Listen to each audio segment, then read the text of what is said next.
Buen día, en este momento y en este video vamos a presentar una exposición acerca de los hechos de las cosas animadas. Este grupo está conformado por mi compañero Joan Ordóñez y yo, Gabriel Mauricio Olarte. Ambos pertenecemos al curso de responsabilidad de la Universidad Industrial de Santander. Entonces, le doy paso a mi compañero Joan. Ok, bueno, por mi parte vengo a explicar el artículo 2353 del Código Civil, el cual establece una responsabilidad subjetiva por la culpa presunta.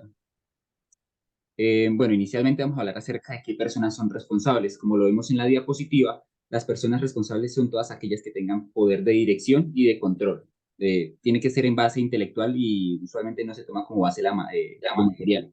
Esto bajo la teoría de la guarda de la cosa, en este caso el animal, y responderían solidariamente, usualmente, según, digamos, los casos de las circunstancias de tiempo, modo y lugar, el propietario y la persona que se sirve de este animal. ¿Qué es lo que pasa? Acá hay unas ciertas condiciones para que realmente ambas personas puedan responder, y es en los casos donde la persona realmente tiene conocimiento, pleno conocimiento de que ese animal puede generar algún daño, de que no existe un vicio en cuanto a la cosa, que el propietario realmente no ocultó información frente al animal, y que esto pues termina por ser determinante a la hora de establecer una responsabilidad. Coloqué, bueno, pilas y dos casos, caso patrono, en el cual como existe subordinación de una persona a la cual exterioriza una conducta y la expresa a partir de otra frente al animal, realmente aquí no habría o no existiría una responsabilidad por parte de la persona que tiene el animal, sino del propietario, ya que pues realmente digamos que la persona que tiene el animal en ese momento, en el momento que surge el hecho dañoso, es una persona que es un medio para llevar a cabo la actividad que el propietario desea. En el segundo caso es el caso del veterinario. Este caso, el veterinario tiene que encontrarse bajo las circunstancias en las cuales el veterinario, digamos, rescata por fines altruistas a un animal sin la necesidad de hacerse dueño ni servirse de él, y que pues posteriormente se da un hecho dañoso. ¿Qué clase de animal es el que enmarca el artículo 2353? Principalmente encontramos animales domésticos o domesticables, y son animales que aceptan la voluntad del hombre a la hora de interactuar con él. En este sentido, pues encontramos no solamente digamos, lo normal, que podría ser perro, gato, loro, no sé, pez, sino en general podría ser, por ejemplo, vaca, una oveja, un toro, un caballo, que son animales que aceptan la voluntad del hombre y que a pesar de ser medianamente salvajes, realmente no representan un peligro. En el segundo caso encontramos el animal res nullius, que son los animales los cuales no poseen dueño. En este sentido, pues podría existir una responsabilidad por el artículo 2353, siempre y cuando eh, la persona poseedora del predio donde se establece el animal, que no es fiero, ojo, realmente termina por producir el hecho dañoso. Es decir, por ejemplo, yo soy un terrateniente, el cual tengo vastas extensiones de tierra. Y en últimas, pues existe un caballo que es pura sangre que puede generar un hecho dañoso. Termina provocando un hecho dañoso. Y realmente yo, al tener conocimiento de la estadía de ese animal dentro de mi predio, respondería como propietario, independientemente de que el animal fuera o no fuera mío. Cosa distinta se da en el caso en donde yo no tengo pleno conocimiento, o sencillamente el animal, digamos, llegó por la noche y yo, pues, realmente actué diligentemente frente a mi propiedad, sin visualizar o sin tener conocimiento de que el animal había llegado a este predio. Acá coloqué algo que, pues bueno, ojo, animal muerto.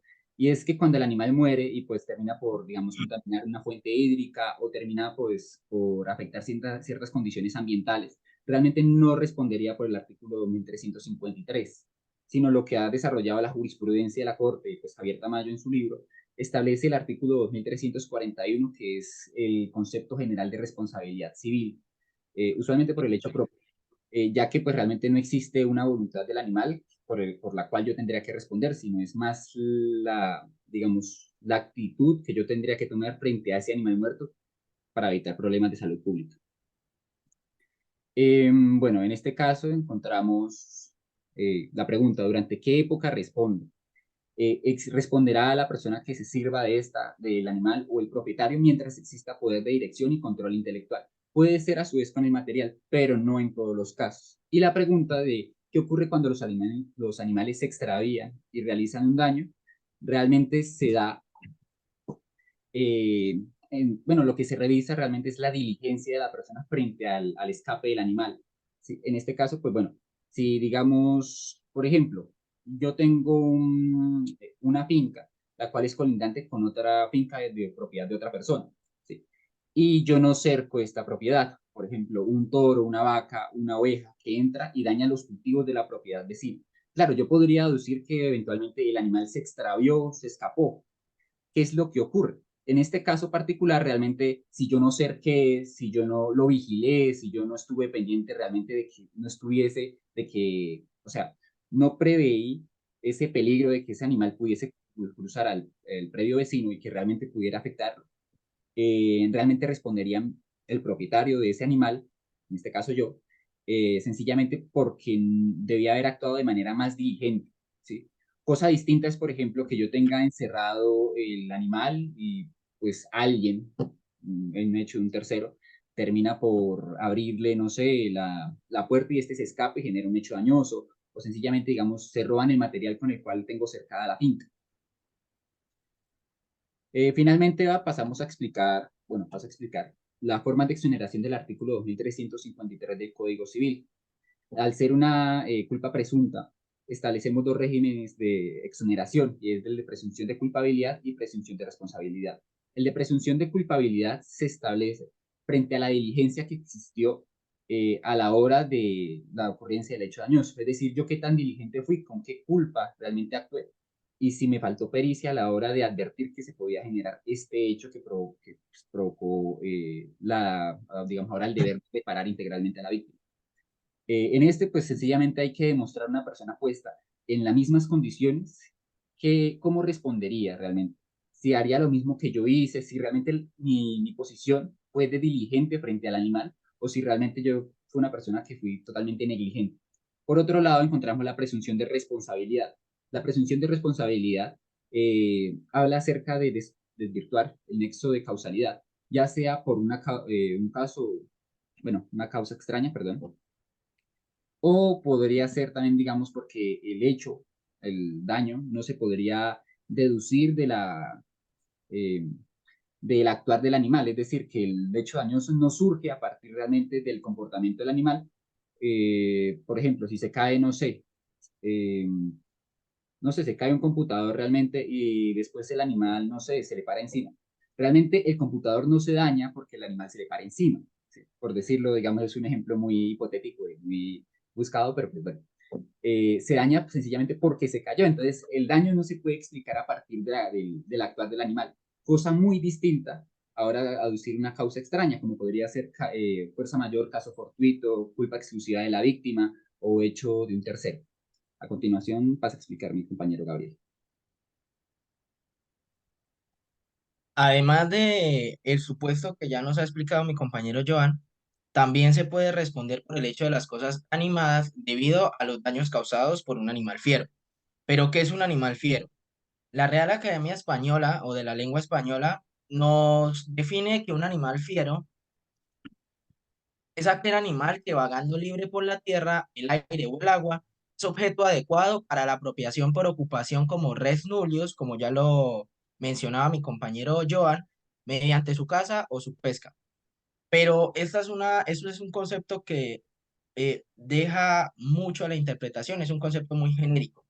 Entonces, ahora vamos a ver un concepto jurídico, el concepto que ha dado la Corte Suprema de Justicia, la cual reza y dice lo siguiente: que muchos animales siendo salvajes son mansos como las ovejas, ardillas, conejos, etcétera, mientras que otros, por el contrario, siendo domésticos o domesticados, conservan una agresividad que esperada o inesperadamente lleva a atacar a las personas. ¿Qué podemos extraer como concepto de un animal fiero de este párrafo de la Corte que nos brinda la Corte Suprema de Justicia? Un animal fiero no es igual o no es, sí, no es igual a un animal salvaje. No se relaciona de una vez con un animal salvaje, porque tal como lo vemos en este concepto, un animal salvaje puede estar aún en estado salvaje, valga la redundancia, pero no puede ser fiero. ¿Como qué? Como las liebres, las ardillas, las ovejas. Animales que aún estando en estado salvaje no representan ningún peligro potencialmente para el ser humano. En cambio, un animal fiero puede ser un animal domesticado, por ejemplo, un perro, que nada más por los instintos que tiene representa una constante peligrosidad para el ser humano. Otra característica muy importante de este concepto es que no importa si el animal ya demostraba ataques de peligrosidad o actos de peligrosidad. No importa eso y no se va a tener en cuenta esto, porque como la Corte lo dice, puede ser que genere un daño esperada o inesperadamente. Aún así, ese daño será imputable para el quien lo tenga. Ahora, ¿cuál es el fundamento jurídico de este hecho dañoso causado por un animal fiero? Eh, el fundamento jurídico es el artículo 2354 del Código Civil, el cual reza lo siguiente. El daño causado por un animal fiero del que no se reporta utilidad para la guarda o servicio de un predio será siempre imputable al que lo tenga, y si alegare que no le fue posible evitar el daño, no será oído. Para entender este fundamento jurídico debemos dividirlo en tres partes.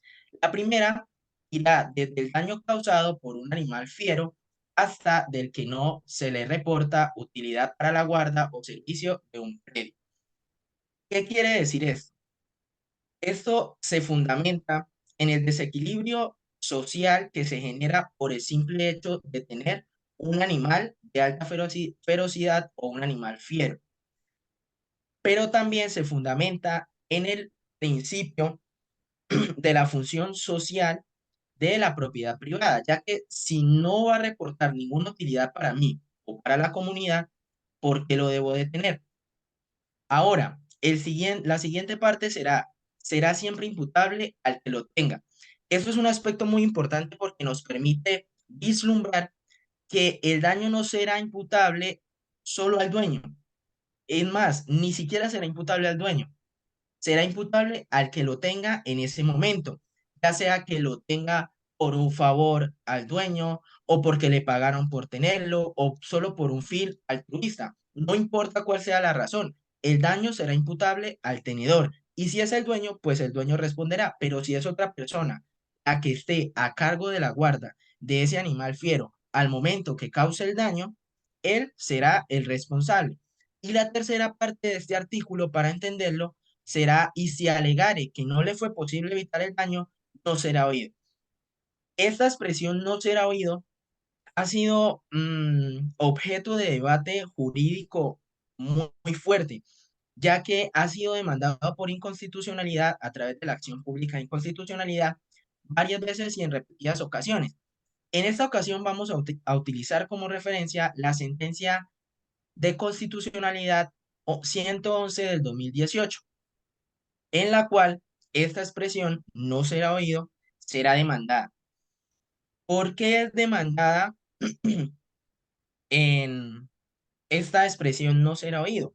Esto tiene que ver con el régimen de responsabilidad que será aplicable a este caso, ya que al analizar esta expresión no será oído, podemos vislumbrar o podemos deducir que el régimen aplicable será un régimen de responsabilidad objetiva, el cual mirándolo sus generalidades, podemos encontrar o se puede sacar una hipótesis, en muchos casos errada, de que afecta potencialmente el derecho a la defensa del acusado.